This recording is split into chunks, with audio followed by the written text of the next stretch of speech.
amadas familias, le da gusto estar otra vez aquí compartiendo la palabra con ustedes. Que Dios les bendiga ahí donde están, en sus hogares ahorita. Espero que ya estén todos preparados, listos, con su familia, con sus hijos ahí al lado, padres. Tengan la sabiduría de poder tener a sus hijos ahí cerca de ustedes con su libreta, quizás su TCD y bueno, también con la cena del Señor. Y bueno, vamos a comenzar, ¿sale? Vamos a comenzar con el tema de esta semana.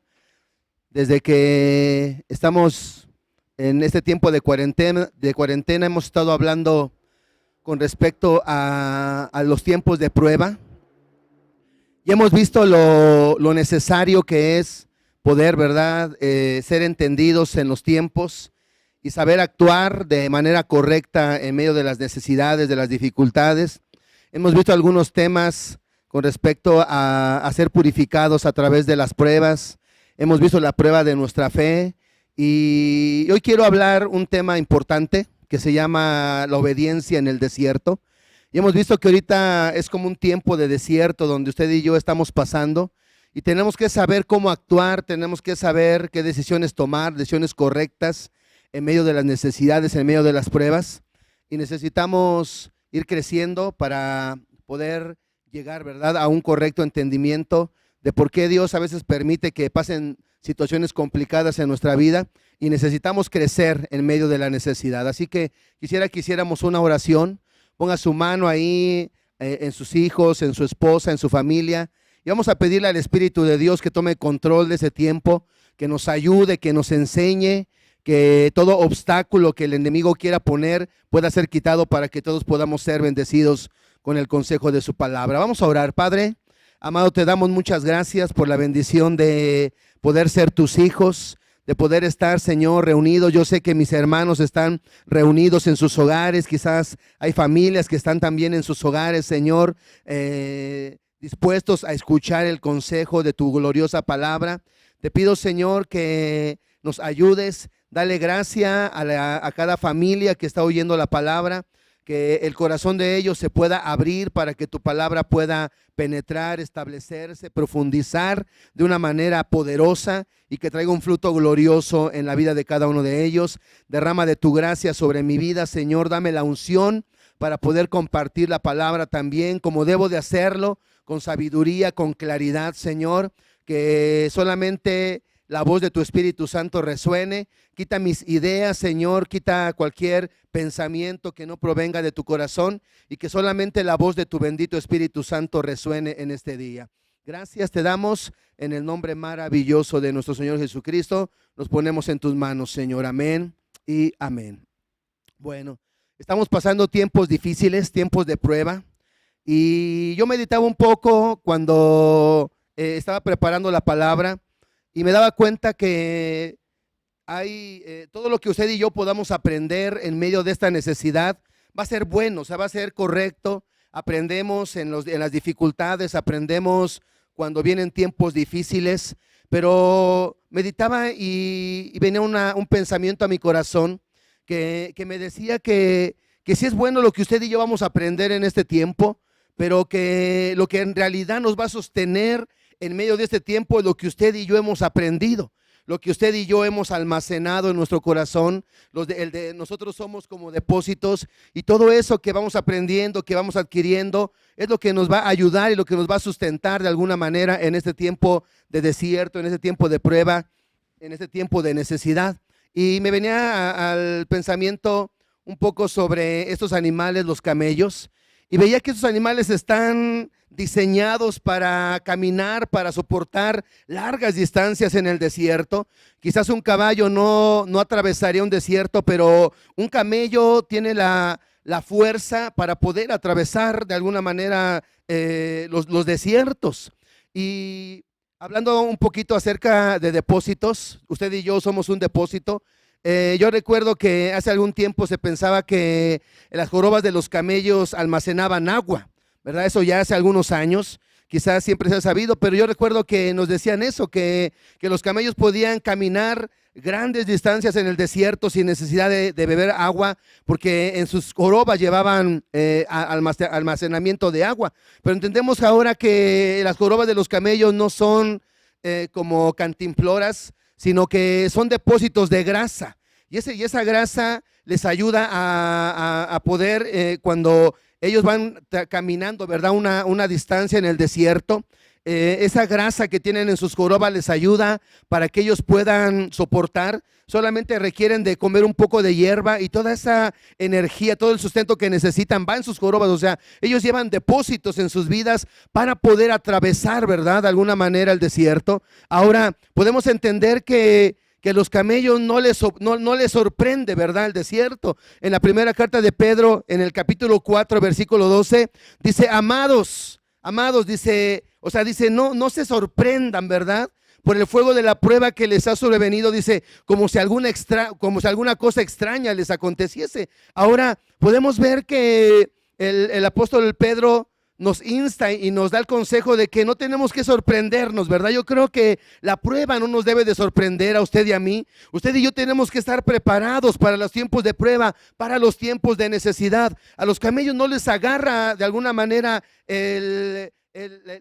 o les sorprende el desierto. Ellos ya están preparados, llevan un depósito en su vida que les ayuda a poder de alguna manera atravesar, ¿verdad? La dificultad y atravesar el problema, porque ellos ya llevan un depósito dentro de ellos. Veía un poquito con respecto a estos animales y dicen que ellos tienen la capacidad de poder beber de 100 litros a 200 litros, ¿verdad? Según la persona que haya hecho el estudio, dice que pueden beber de 100 a 200 litros en determinado tiempo. Oía que algunos decían que pueden beber 100 litros en 5 segundos, otro decía que podían beber 200 litros en 10 segundos, pero oía una que quizás es la más acertada, que dice que podían beber 175 litros en 13 minutos. Yo creo que eso es más, ¿cómo se puede decir? Más real, ¿verdad? Pero el punto aquí es que ellos siempre que tienen la oportunidad, cuando van caminando y ven un oasis o ven un lugar donde pueden tomar agua o beber agua, ellos van y beben agua, y eso les ayuda a tener un depósito en su vida. Y cuando ellos entran a la prueba, cuando ellos entran al desierto, a ellos no les sorprende, o sea, ellos no se preocupan porque ellos ya llevan un depósito guardado dentro de ellos. Yo creo que ahorita es cuando muchos de nosotros valoramos, ¿verdad? El prestar atención a las prédicas, el ser constantes en ir, ¿verdad?, a la iglesia, el poder llenarnos cada día, cada reunión, cada culto, poder ir y tener un depósito de la palabra de Dios en nuestras vidas. Yo creo que ahorita es cuando más estamos valorando el poder de alguna manera ser un depósito lleno, ¿verdad?, de la palabra, de la presencia. Ahora es cuando más valoramos los tiempos de oración, cuando valoramos los tiempos de enseñanza, y todo eso nos hace como un depósito y nos va a ayudar de alguna manera a atravesar la prueba. Yo creo que es como alguien, ¿verdad? Ahorita yo creo que mucha gente que tenía el hábito de ahorrar, en este tiempo ese almacenamiento que tenía le va a ayudar muchísimo en este tiempo de dificultad. La gente que no tiene, lamentablemente, el hábito de ahorrar, que no tiene un depósito, que no tiene un guardado, ahorita lo más seguro es que está de alguna manera lamentándose por no haber adquirido ese hábito, por no tener un depósito, pero lo está aprendiendo. Por eso yo le decía que vamos a aprender cosas. Yo estoy aprendiendo cosas a través de esta prueba, pero realmente lo que me va a sostener a mí es lo que yo haya guardado, el depósito de fe, el depósito de la palabra, el depósito que Dios de su espíritu, que Él haya puesto en mi vida. Eso es lo que de alguna manera me va a sustentar y me va a llevar. Podría poner un ejemplo de los jóvenes, ¿verdad? Algunas veces, yo recuerdo cuando iba en la escuela, algunas veces llegábamos y principalmente en la secundaria, algunas veces llegaba un maestro, una maestra y nos decía, ¿saben qué? Hoy hay examen sorpresa. Y wow, ¿verdad? Y la mayoría sacábamos nuestra libreta y le dábamos una ojeadita. Eso no nos iba a servir para nada. Era el tiempo de que ya hubiésemos llevado estudiando, ¿verdad? A lo mejor alguien pudo haber dicho, valió la pena no ir a la fiesta de los cuates, valió la pena desvelarme no viendo la televisión, sino estudiando. O sea, todo eso, ese depósito que usted y yo hayamos almacenado es lo que nos va a ayudar de alguna manera a salir del otro lado. Yo quiero, un punto importante en este tiempo es la obediencia. Mire, no sabemos qué largo o qué tan corto va a ser esta prueba. Un día nos dicen, en tal fecha se va a levantar la cuarentena, y cuando ya falta un poco de tiempo te dicen otra semana más, y cuando ya pasas la semana te dicen otro mes más, y no sabemos, ¿verdad? O sea, yo sé que la mayoría quisiéramos quizás salir rápido de esta prueba, pero lo único que nos va a sustentar es lo que usted y yo hayamos almacenado antes de entrar al desierto, antes de entrar en esta prueba. Ahora, yo puedo ver algunos ejemplos en la palabra con respecto a la duración de los desiertos. La Biblia habla de algunos desiertos muy largos y de algunos desiertos cortos. Por ejemplo, tomaba el primer ejemplo con respecto a la nación de Israel. La nación de Israel pasó 40 años en el desierto antes de entrar, ¿verdad?, a la conquista, antes de entrar a la tierra de Canaán. Ellos tardaron prácticamente 38 años desde el día en que salieron de Egipto para llegar a las orillas, ¿verdad?, de la tierra prometida, para poder conquistar. Yo veía en el libro de Deuteronomio capítulo 1, en el versículo 2 dice así: 11 jornadas hay desde Horeb, camino del monte de Seir, hasta Cades Barnea. Dice, fíjense, dice 11 jornadas. Algunos manejan las jornadas como días, otros manejan las jornadas como un poco más de tiempo. Mire, sea que sea un día, sea que sea una semana, sea que sea un mes, el punto es que la nación de Israel no tenía que tardar ni un año en ese desierto, en esa prueba. O sea, un camino quizás de 11 días, un camino quizás de 3 meses, de 5 meses, se le convirtió a la nación de Israel en un camino de 40 años. ¿Por qué 40 años? Porque depende de lo que usted y yo hagamos en medio del desierto, va a ser de alguna manera la duración de la prueba en nuestras vidas. Una prueba de poco tiempo, mire, se puede convertir en una prueba muy grande, en una prueba larga, en una prueba muy extensa. Y yo creo que un problema en la nación de Israel fue la desobediencia. Ellos desobedecían constantemente. En el libro de Éxodo y en el libro de Deuteronomio, el Señor les habló muchas veces a la nación de Israel y les llamó un pueblo de dura cerviz, un pueblo que era muy difícil el meterlo a la obediencia. O sea, algo que yo puedo entender que algo que va a determinar el corto o lo largo de nuestro desierto es la obediencia que usted y yo podamos mostrar en medio de la prueba y en medio de la dificultad. Si no hay obediencia en nuestras vidas, mire, yo estoy seguro que la prueba de alguna manera se puede hacer más grande en nuestras vidas. Mire, en la carta a los Hebreos, capítulo 3, versículo 17 y 18 dice: ¿y con quiénes estuvo él disgustado 40 años? Dice, ¿no fue con los que pecaron, cuyos cuerpos cayeron en el desierto? ¿Y a quién juró que no entraría en su reposo? Dice, sino a aquellos que desobedecieron. Ahora, yo puedo ver aquí que lo que alargó esa jornada, quizás de 11 días a 40 años, fue que había gente que desobedecía, gente que no guardaba los mandamientos, gente que no se alineaba a los mandamientos y a las ordenanzas del Dios de los cielos. Y eso les llevó a tardar 40 años. Ahora, Dios podía haberlos llevado quizás por el camino más corto, desde el día en que salieron. Dice que en Deuteronomio, vimos que hay 11 jornadas, dice desde Horeb, ¿verdad? Camino del monte de Seir, dice hasta Cades Barnea.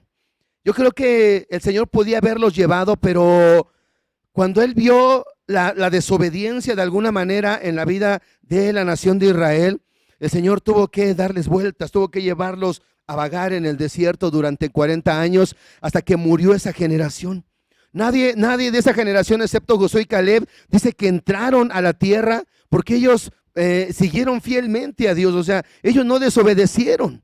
Ahora, dice que toda esa gente murió. Mire, ahorita estamos en un desierto, estamos en una prueba.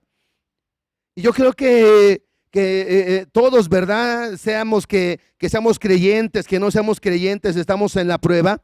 Pero dice aquí que el Señor se enojó con los que fueron desobedientes, con los que no caminaron en la obediencia, y el Señor tuvo que traerlos rodeando el desierto hasta que toda esa generación murió. Ahora mire, usted y yo tenemos que ser de esa gente, ¿verdad? De las que lograron entrar los que lograron atravesar el desierto y lograron llegar a la conquista.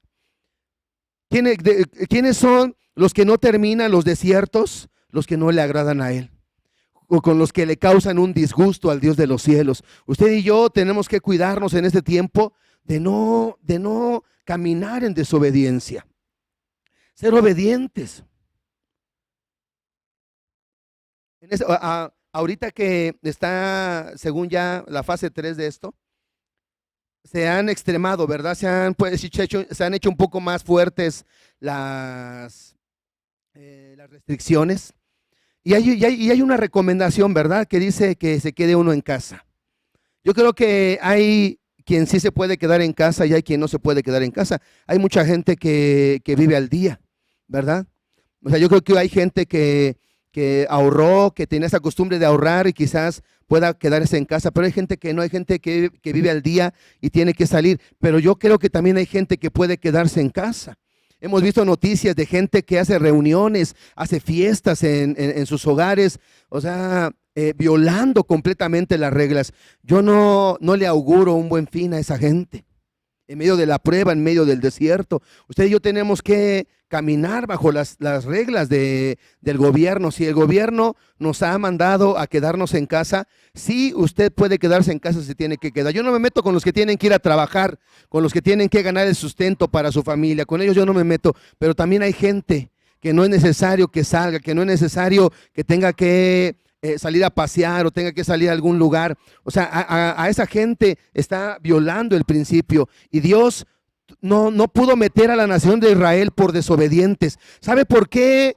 ¿Por qué iba a expulsar a esa gente? Porque era gente rebelde. O sea, todos los habitantes de Canaán eran gente rebelde. ¿De qué servía que el Señor saque gente rebelde y meta gente más rebelde? No podía. O sea, el Señor tuvo que exterminar a toda esa generación rebelde, porque la gente que tenía que heredar esa tierra tenía que ser gente obediente.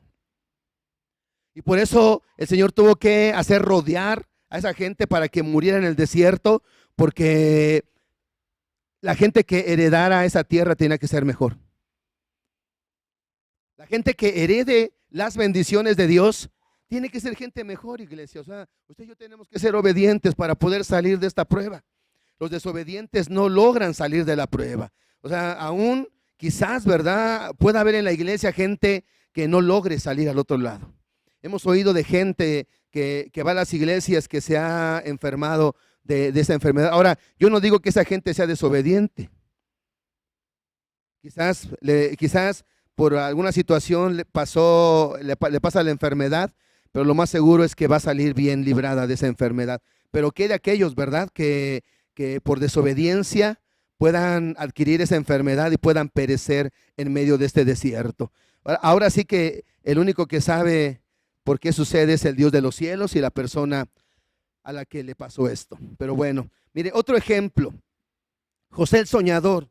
José el soñador tardó 13 años, ¿verdad? 13 años duró el proceso de José el soñador en el desierto, en la prueba, ¿verdad? Todo ese dolor que de alguna manera él padeció. Fue el increíble, la fuerza que tenía José el soñador de poder soportar el dolor, de poder soportar la prueba. Mire que de alguna manera la promesa que tenía y el propósito que había en la vida de José se cumplió. O sea, él soportó el dolor, soportó la envidia de sus hermanos, soportó la cisterna, soportó la servidumbre, soportó la cárcel, la tentación, todo lo soportó. Mire, ¿para qué? Para que él pudiese llegar a ser segundo de Faraón. Durante 13 años José el soñador pasó ese desierto, pasó esa prueba, y él aguantó, él no desistió, él se guardó, fue obediente, y a la edad de 30 años llegó a ser segundo de Faraón. Otro ejemplo, el rey David. Fíjese, el rey David también se cree que tardó de 13 a 14 años. Cuando David fue ungido por Samuel, Y cuando Dios envía a Samuel a la casa de Isaí y Samuel unge a David, desde ese día hasta que David ascendió al trono, fueron 13 o 14 años. Igualmente David tuvo sus desiertos, tuvo sus situaciones, tuvo circunstancias muy complicadas. Aún su familia, ¿verdad? Absalón trató de matarlo. Bueno, tardó 13 a 14 años el desierto de David. Podemos ver el ejemplo de Moisés. Moisés tardó 40 años en el desierto. Dios lo llevó al desierto, estuvo en ese desierto preparado. Moisés empezó a conocer, ¿verdad?, los caminos del desierto, empezó a conocer el territorio por donde de alguna manera él habría de guiar a la nación de Israel durante 40 años. 40 años, ¿verdad? 13 José, 13 a 14 David, 40 años David. Y veía otro punto, o otro ejemplo, con respecto al apóstol Pablo. En Gálatas 1:18 dice pasados 3 años, dice que él subió a Jerusalén. Se cree que desde el día que él se convirtió a cuando él volvió a subir a Jerusalén, se cree que pasaron 3 años, aunque en Gálatas 2, versículo 1 y 2, dice que pasados 14 años él volvió a subir a Jerusalén, aunque me parece que fueron 3 años. Lo que Pablo tardó en ser preparado, en pasar en su desierto. Él estuvo en el desierto de Arabia pasando, ¿verdad?, meditando, preparándose de alguna manera para poder cumplir su ministerio. Pero el otro ejemplo que quiero que veamos, el Señor Jesús. El Señor Jesús estuvo 40 días en el desierto. 40 días en el desierto. Qué diferencia, ¿verdad? 3 años, 13, 14 años, 40 años. Y dice que el Señor pasó solamente 40 días en el desierto. En la carta a los Hebreos, en el capítulo 5, versículos 7 y 8 dice: y Cristo en los días de su carne, ofreciendo ruegos y súplicas con gran clamor y lágrimas al que podía librarle de la muerte, dice, fue ido a causa de su temor reverente. Dice, y aunque era hijo, fíjese, dice, aunque era hijo, por lo que padeció, ¿qué pasa? Dice, aprendió la obediencia. O sea, yo creo que eso es algo que Dios busca en nosotros. El que usted y yo aprendamos la obediencia en este tiempo de dificultad. Al Señor le agrada la obediencia. Mire, alguna vez oía sobre el proceso del oro y sobre el proceso del hierro. El oro es un metal muy blandito que al ser expuesto al fuego se derrite de una manera rápida. Se puede moldear de una manera muy fácil, pero el hierro no. El hierro tiene que ser expuesto más tiempo en el fuego, tiene que pasar más tiempo en el horno, tiene que usarse un martillo más grande, más golpes para que el oro pueda ser formado. Y yo creo que quizás de eso dependa, ¿verdad? O sea, ¿qué tan duros somos usted y yo?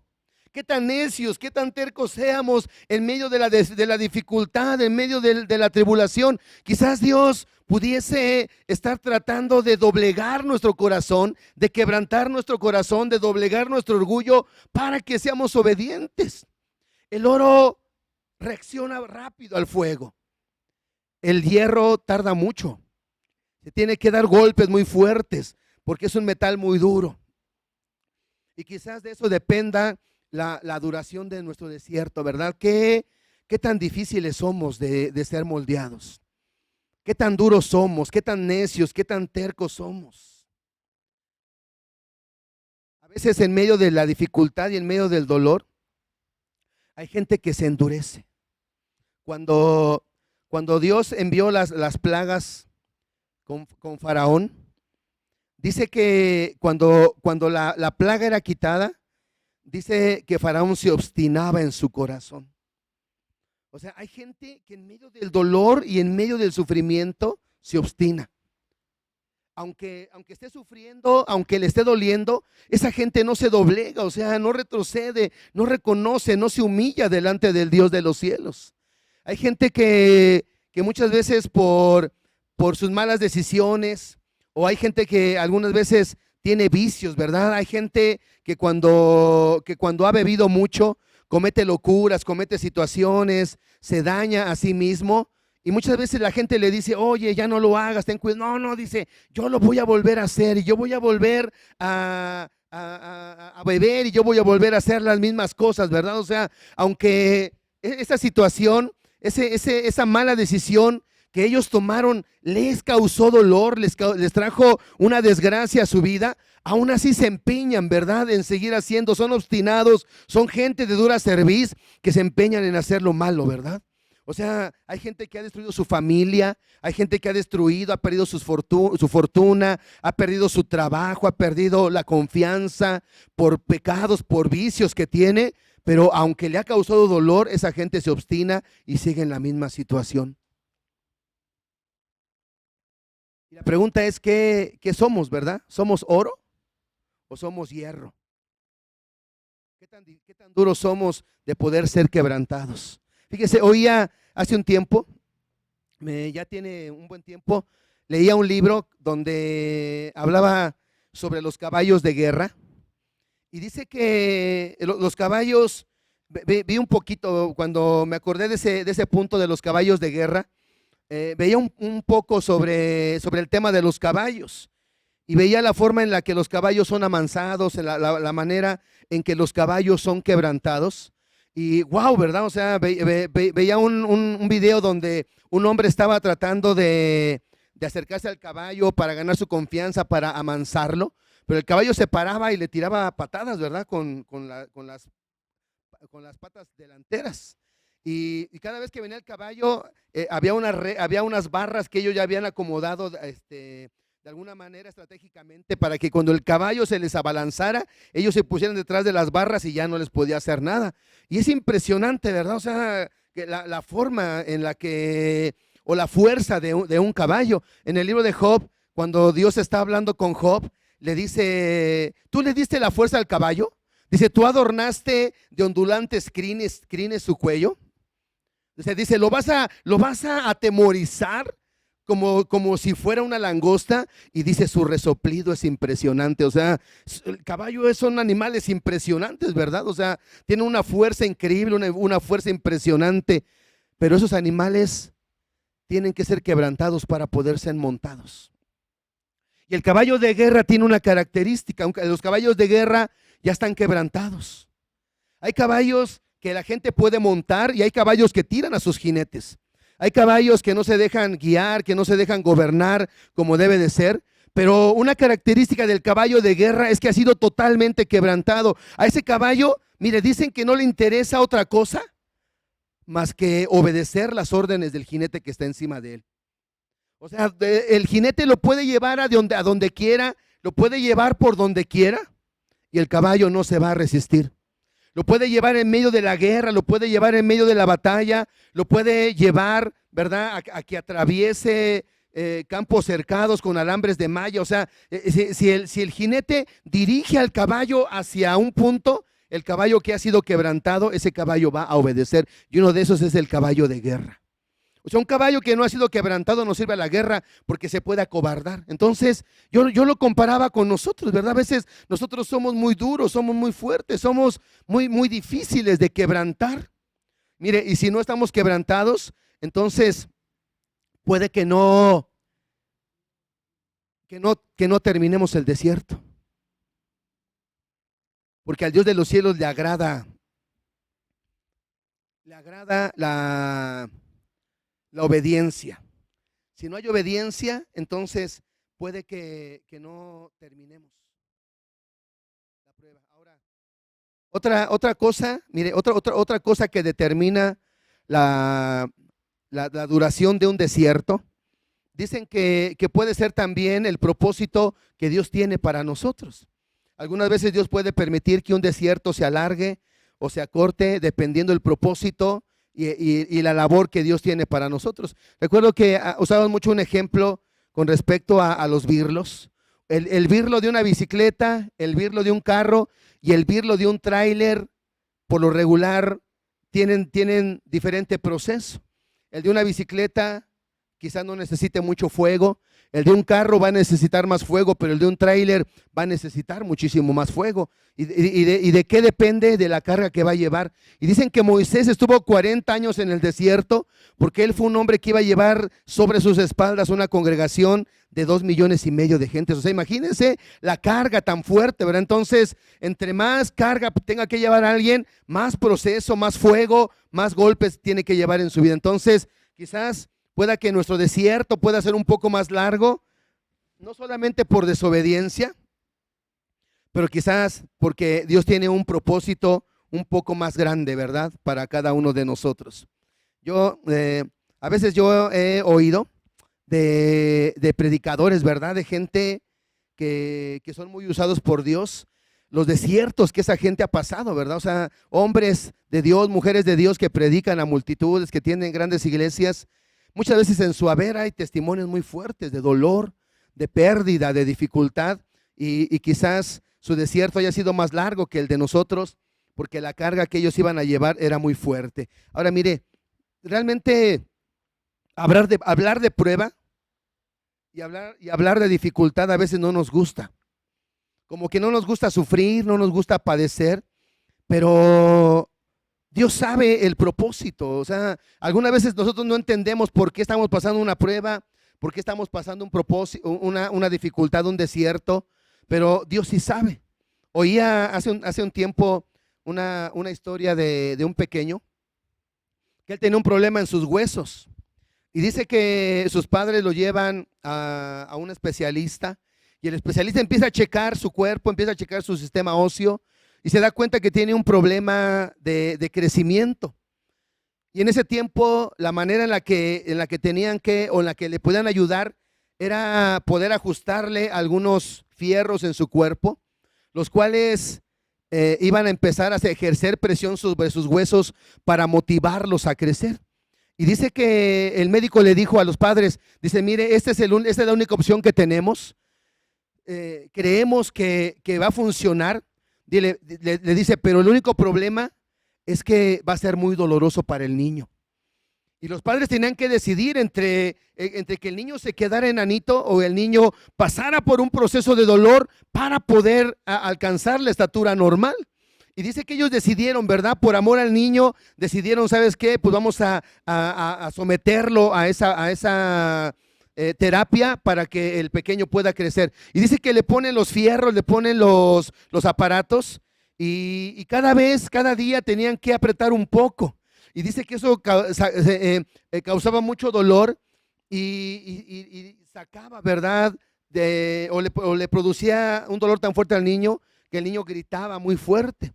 Y dice que eso tuvo que ser por varios años. Ahora, dicen que cuando era tiempo de apretar un poquito más para poder estimular los huesos del pequeñín, dice que eran gritos, ¿verdad? De dolor, alaridos de dolor que daba el pequeñito. Y que a veces dice que la mamá decía, ya no aguanto, le voy a aflojar. Y el papá le decía, no, espérate, dice, si tú le aflojas, todo este tiempo de dolor, dice, va a ser en vano, no va a servir de nada.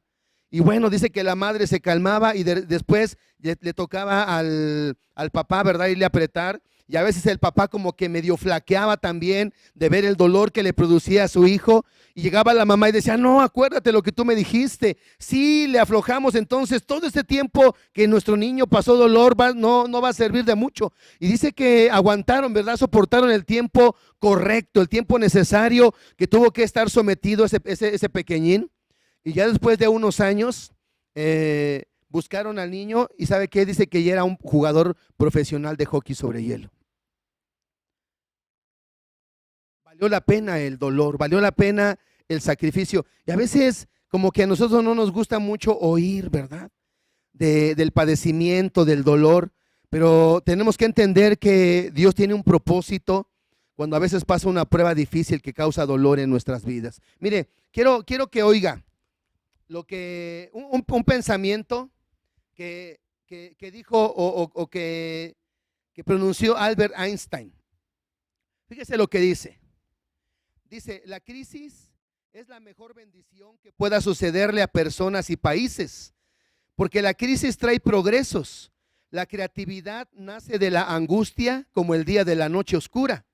Es en la crisis que nace la inventiva, los descubrimientos y las grandes estrategias. Dice, quien supera la crisis se supera a sí mismo sin ser superado. Quien atribuye a la crisis sus fracasos y penurias, violenta su propio talento y respeta más los problemas que las soluciones.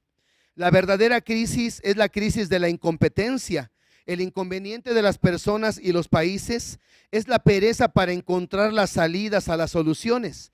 Sin crisis no hay desafíos. Sin desafíos, la vida es una rutina, una lenta agonía. Sin crisis no hay méritos. Es en la crisis donde aflora lo mejor de cada uno, porque sin crisis, dice, todo viento es caricia. Hablar de crisis es promoverla, y callar en la crisis es exaltar el conformismo. En vez de esto, trabajemos duro, acabemos de una vez con la única crisis amenazadora. Dice que es la tragedia de no querer luchar para superarla. O sea, fíjese, eso es lo que pensaba este hombre.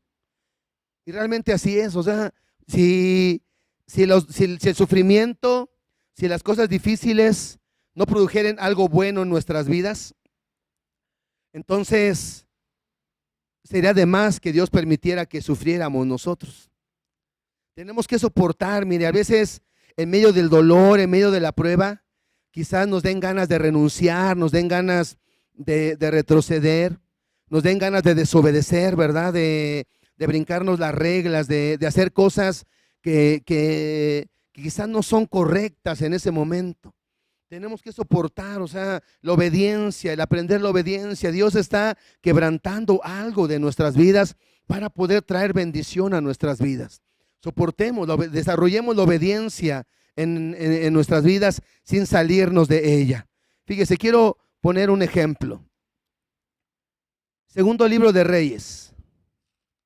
Ya la mayoría conocemos este pasaje. Segundo libro de Reyes, en el capítulo 5.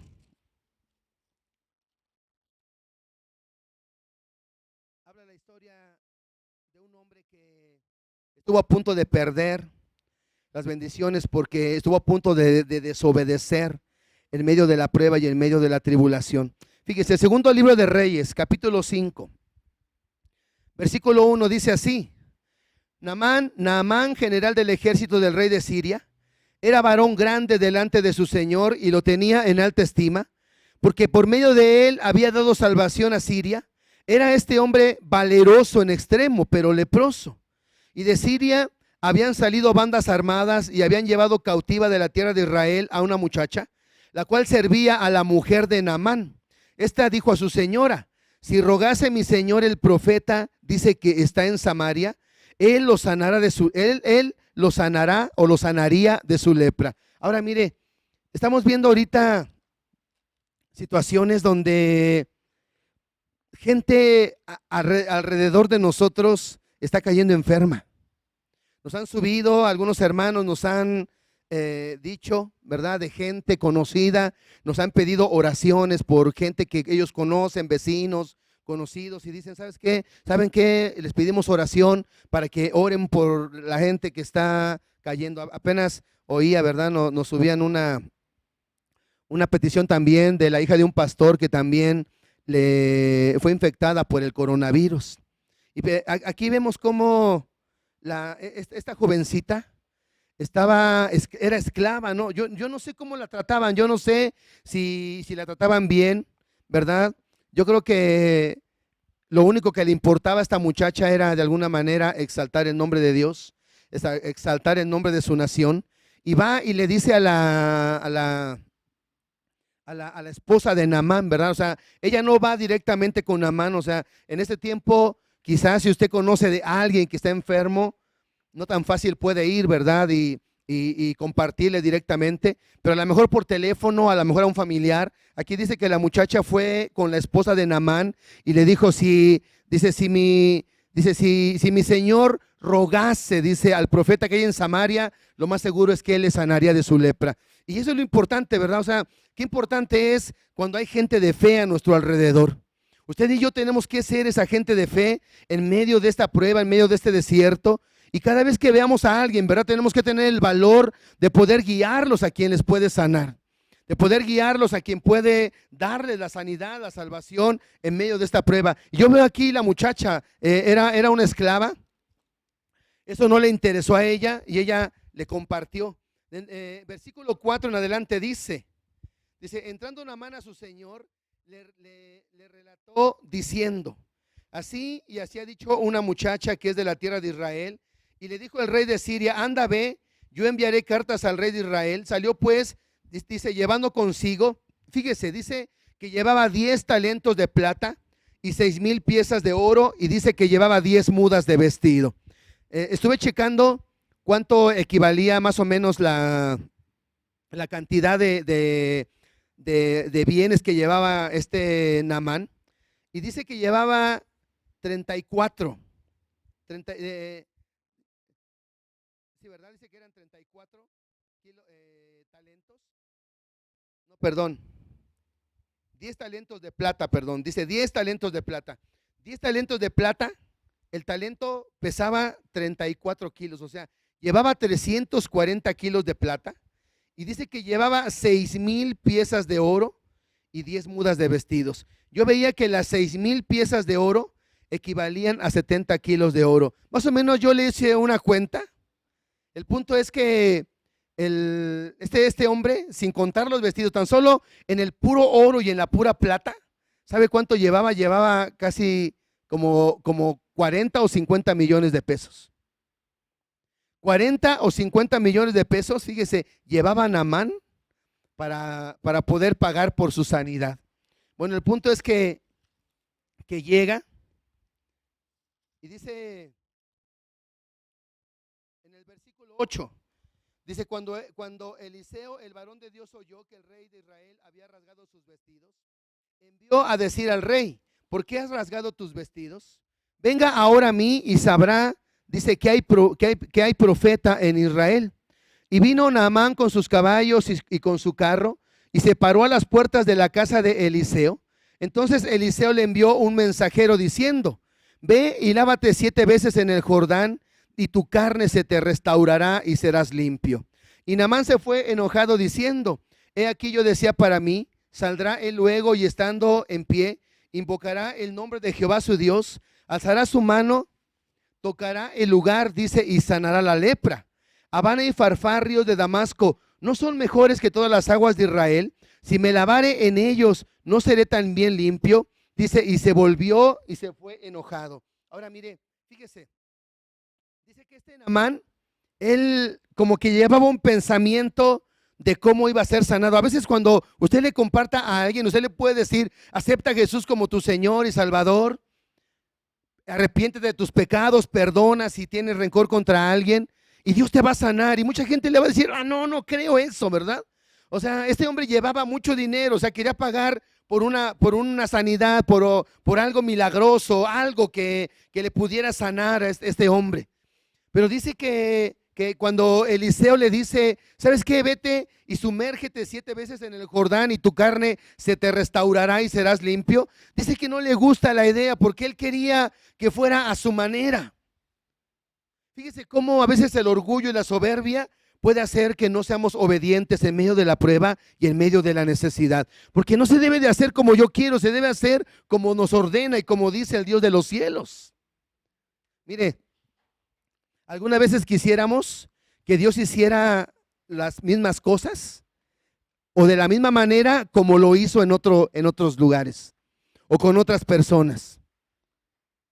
Oía el testimonio de nuestro pastor que decía que ahí en su saco había encontrado un sobre con dinero, ¿no? Y decíamos, wow, pues vamos a buscar, ¿verdad? Y no, a lo mejor la mayoría fueron a buscar a su saco, a su ropa y no encontraron nada, ¿verdad?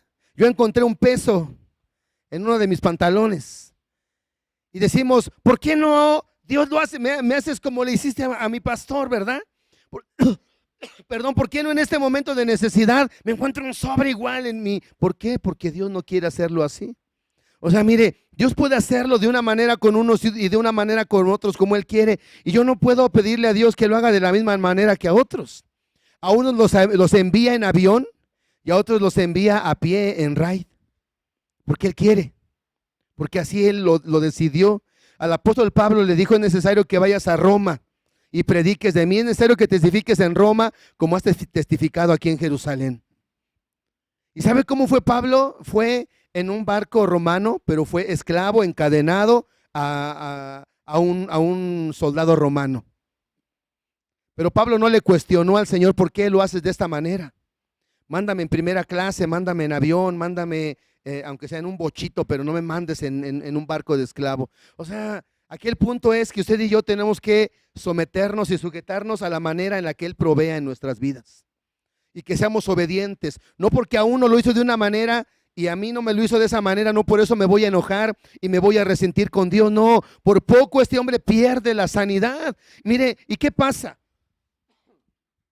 Dice que estamos ahí en el versículo 12, 13. Versículo 13 dice: mas sus criados se le acercaron y le hablaron diciendo: Padre mío, si el profeta te mandara alguna cosa, ¿no la harías? Cuánto más diciéndote: lávate y serás limpio. Ahora fíjese qué importante es tener gente de fe. Dice que la muchachita le dijo: ve, o sea, ve a Samaria, y el profeta que está ahí va a orar por ti y vas a ser sano. O sea, obediencia, ¿verdad? O sea, a poder compartir la palabra de Dios. Va Naamán, va con Eliseo, pero no le agrada la manera en la que le envían a buscar la sanidad. Pero qué importante es cuando hay gente obediente cerca de nosotros, ¿verdad? Dice que los siervos, tanto la sierva como los siervos, los criados, motivaron a Naamán a obedecer. Yo creo que el esclavo, el siervo, sabe de la bendición que hay en la obediencia. Qué bueno que hay gente que nos pueda motivar a obedecer, ¿verdad? Cuando estemos en duda, cuando estemos ahí en la disyuntiva de si obedezco o no obedezco, qué bueno que haya gente que nos pueda motivar a poder ser obedientes en medio de la necesidad, en medio de la enfermedad. Y lo motivaron, y dice en el versículo 14: entonces descendió y se zambulló 7 veces en el Jordán, conforme a la palabra del varón de Dios. Fíjese, dice, y su carne se volvió como la carne de un niño y quedó limpio. Ahora, así como era este hombre, él tuvo que aprender la obediencia. Eliseo le dijo cómo tenía que hacerlo y de qué manera tenía que hacerlo, a dónde tenía que ir, la forma en la que lo tenía que hacer. Y yo creo que Naamán va al río y se sumerge una vez, y cuando sale no pasa nada. Se vuelve a sumergir otra vez, y cuando sale no pasa nada. 2, 3, 4, 5, y quizás a la 6ª vez, quizás él ya estaba a punto de desistir, estaba a punto de decir: no, esto no sirve, no pasa nada, no es cierto, no es real. Acuérdese que una obediencia a medias es una desobediencia completa delante de Dios. Una obediencia a medias es una desobediencia completa delante de Dios. Si nosotros no obedecemos al 100% lo que Dios ha dicho, puede que nos perdamos de la bendición.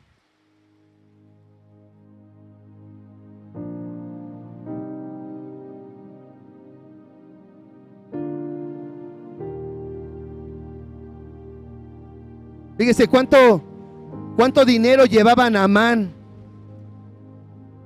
Llevaba millones de pesos. Llega un momento donde ni todo el dinero del mundo puede sanar de una enfermedad. O sea, no fueron las aguas lo que sanaron a Naamán, fue la obediencia de sumergirse 7 veces. Una obediencia completa. Alguna vez oía un testimonio de una joven en una ciudad que dice que iba a haber un congreso, una reunión de 7 días de milagros y sanidades. Y esta muchacha estaba enferma, y dice que ella va a la reunión el primer día, oran por ella y dice que no pasa nada. Va a la segunda reunión, vuelven a orar por ella y no pasa nada. Va a la tercera reunión y así, ¿verdad? Y ya llega la 7ª reunión y dice que la muchacha va y oran por ella, y en la 7ª reunión sana. ¿Por qué Dios busca la obediencia. Saúl perdió su reino, Saúl murió por la desobediencia. El profeta Samuel le dijo a Saúl que Dios se complacía de la grosura de los carneros, de los sacrificios. Pero dice, sí se complace de los sacrificios, de la grosura. Dice, pero se complace más de que se escuche la palabra de Dios y que se obedezca a la palabra de Dios. Podemos perder la bendición, podemos perder la sanidad. Mire, podemos perder la protección por la desobediencia.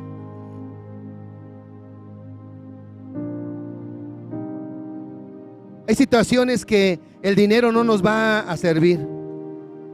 Este hombre tenía dinero para aventar para arriba, pero ese dinero no le servía para poder estar sano. Yo creo que ahorita hay mucha gente así.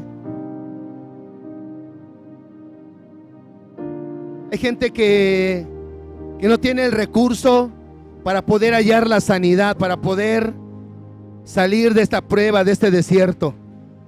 Pero necesita gente de fe y necesita gente humilde, gente obediente cerca de ellos para que les hablemos y les guiemos al único que les puede salvar, al único que les puede sacar de ese problema, de esa dificultad. Fíjese, y al final vemos, dice que en el versículo 17, dice que este Naamán regresa y le quiere pagar a Eliseo y le dice que no. Dice, no voy a aceptar. Vive Jehová, Dios de Israel, en cuya presencia estoy. Dice que no voy a recibir nada de ti. Y Naamán le dice, bueno, está bien. Entonces dice, regálame un poco de tierra, porque de aquí en adelante tu siervo, dice, no le va a sacrificar a nadie, no le va a sacrificar a ningún otro Dios, dice, más que a Jehová, el Dios de los cielos. Se convirtió. Hemos visto cómo el fin, ¿verdad? El fin de estas pruebas, de estas dificultades, no solamente es que usted y yo salgamos, ¿verdad?, de la prueba, sino que podamos llegar a la gente que no conoce de Dios, a la gente que no tiene esperanza, a la gente que no sabe a dónde recurrir. Pero usted y yo sí sabemos a quién recurrir, y es nuestro deber el poder guiar a esa gente al único que les puede salvar.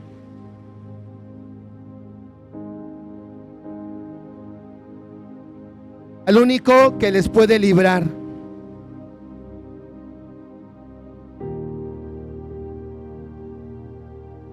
En la carta de Santiago dice que usted y yo tenemos que tener por sumo gozo cuando nos hallemos afligidos en diversas pruebas. Dice, sabiendo que la prueba de vuestra fe produce paciencia. Tenemos que atravesar con gozo. Dice que tenemos que tener sumo gozo cuando estemos en las pruebas. No dice al salir de la prueba. Dice mientras estemos en la prueba, ¿verdad? O sea, mientras esté la dificultad, mientras esté el encierro, mientras esté el problema, mientras esté la escasez. Dice que usted y yo tenemos que tener un sumo gozo. A veces la gente se goza cuando sale de una prueba, pero no. La palabra dice que usted y yo tenemos que mostrar el gozo de Dios en medio de la prueba, en medio de la dificultad. Yo no sé cómo esté usted ahorita en su casa. Yo no sé si esté atemorizado, amargado, con pleitos, con contiendas, con amargura en el corazón. Pero Dios quiere poner gozo en nuestras vidas.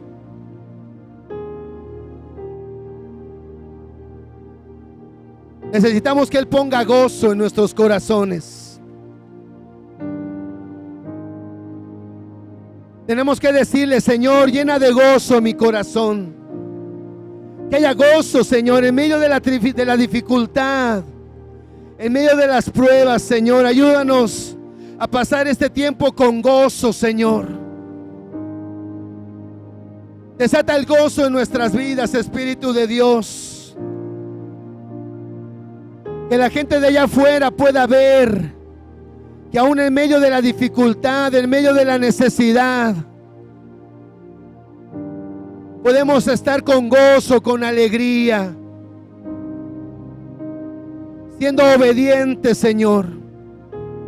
Amado, queremos ser obedientes. La obediencia trae gozo en nuestras vidas. Señor, que puedas derramar gozo, desata gozo en los corazones, amado. No queremos estar tristes. No queremos estar angustiados, Señor. No queremos estar temerosos en medio del desierto. Señor, tú sacaste a la nación de Israel para celebrarte fiesta en el desierto. Señor, que nosotros queremos celebrar fiesta en medio del desierto, Señor, con gozo, con alegría, mi Dios. Amado, quita la tristeza. Quita la tristeza, Señor. Yo sé que en la noche viene el lloro, pero en el día viene el gozo, Señor. Quizás ahorita podamos estar llorando, pero vamos a reír, Señor, en poco tiempo. Señor, cambia la tristeza por gozo. Cambia la tristeza en baile en nuestras vidas, mi Señor. Ayúdanos a vivir, a soportar esta prueba.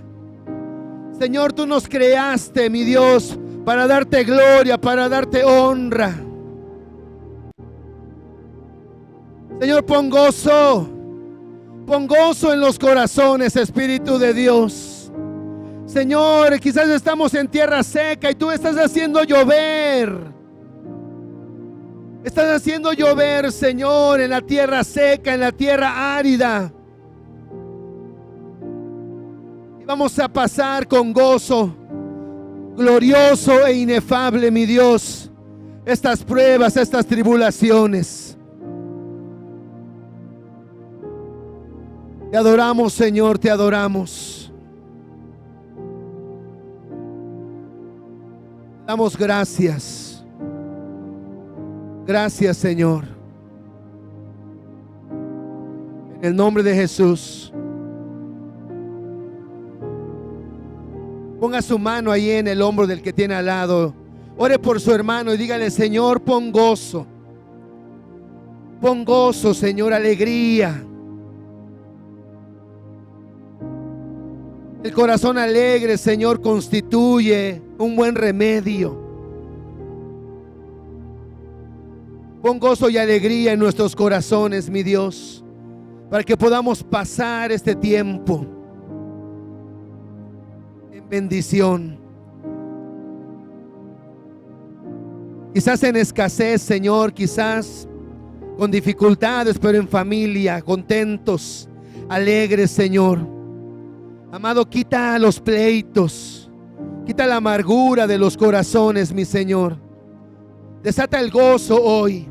Desata el gozo en los varones, en las mujeres, en los jóvenes, en los adolescentes, en los niños, mi Dios. Que venga gozo a nuestras vidas, amado. Que podamos reír, amado, disfrutar en medio del desierto, celebrarte fiesta. Porque confiamos, Señor, que tú tienes el control de este tiempo. Gracias, Espíritu de Dios, te adoramos, Señor, y te damos gracias. Pon de tu gozo, Señor, pon gozo. Pon vino, Señor. El vino que alegra el corazón del hombre. El gozo de tu Espíritu Santo, mi Dios, empiece a fluir en nuestras vidas. Amado, en el nombre de Jesús, en el nombre glorioso de Cristo Jesús. Amén y amén. Amén, Señor, te adoramos. Amén. Vamos a participar de la cena, ¿sale?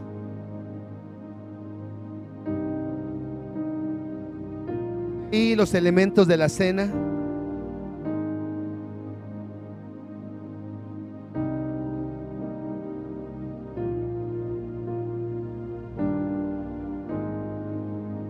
Participar.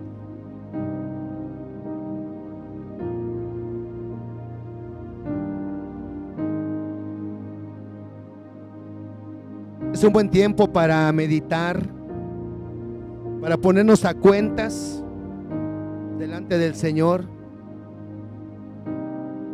La desobediencia le impidió a la nación de Israel y a muchos poder entrar a las promesas. Por poco y Naamán pierde la bendición por la desobediencia. Necesitamos ser obedientes en este tiempo. A Dios le agradan los sacrificios, pero le agrada la obediencia. Dice en su palabra: porque yo recibí del Señor lo que también os he enseñado, que el Señor Jesús, la noche que fue entregado, tomó pan y habiendo dado gracias lo partió y dijo: tomad, comed, esto es mi cuerpo que por vosotros es partido. Haced esto en memoria de mí. Tome el pan. Vamos a orar. Señor, te damos muchas gracias. Gracias por este pan que representa tu cuerpo, por ese sacrificio tan glorioso que tú hiciste por nosotros, mi Dios. Ningún otro Dios ha hecho lo que tú has hecho por su pueblo. Señor, gracias por la vida que nos das a través de tu cuerpo, de tu pan, de este pan de tu sacrificio, mi Señor. Tú eres el pan de vida y tomamos vida de ti, amado. Celebramos este pacto dándote gracias, honrándote a ti, Señor, y declarando que te amamos y te serviremos a ti por el resto de nuestras vidas. Señor, queremos comer de este pan sabiendo que nos estamos haciendo uno contigo. Señor, te agradecemos, te damos gracias en el nombre de Jesús. Amén y amén. Vamos a participar del pan.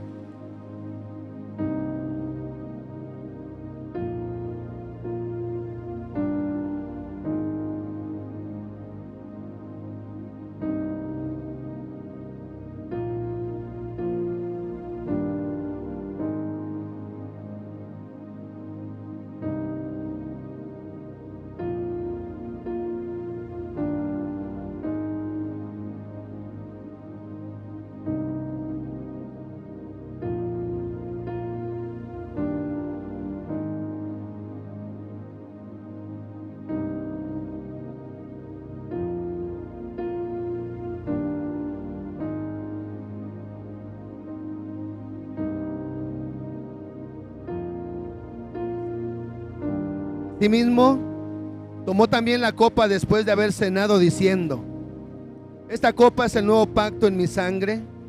Haced esto todas las veces que la bebiereis en memoria de mí. Así pues, todas las veces que comiereis este pan y bebiereis de esta copa, la muerte del Señor anunciáis hasta que Él venga.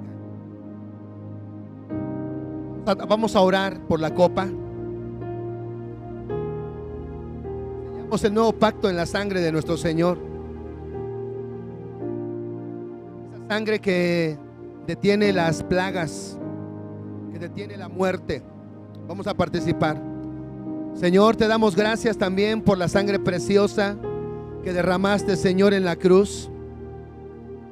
Gracias porque tú nos has comprado, Señor, a un precio muy alto. Te pertenecemos, Señor, y sabemos que al participar de esta copa estamos ratificando el nuevo pacto, mi Dios. Ese pacto eterno que tú sellaste con tu bendita sangre, el cual tiene grandísimas y preciosas promesas a las cuales tenemos acceso porque somos tus hijos. Y declaramos que esta sangre preciosa, Señor, se hace visible en nuestros hogares, en nuestras vidas, y nos hace partícipes y miembros del nuevo pacto, mi Señor. Que el diablo ya no tiene parte ni suerte en nuestras vidas, sino solamente tú. que ninguna plaga puede tocar nuestra morada, ninguna enfermedad, mi Dios, va a llegar a nosotros. Caerán a nuestro lado 1000 y 10,000 a nuestra diestra, mas a nosotros no llegarán. Tú eres nuestro escudo, nuestra roca, nuestra torre fuerte, nuestro refugio, Señor. Gracias por la sangre preciosa. Límpianos, mi Señor, lávanos con ella. Haznos obedientes, mi Señor, para que no cancelemos ninguna promesa de las que tú tienes para nosotros. Gracias por esta sangre preciosa, en el nombre de Jesús. Amén y amén. Participe de la copa.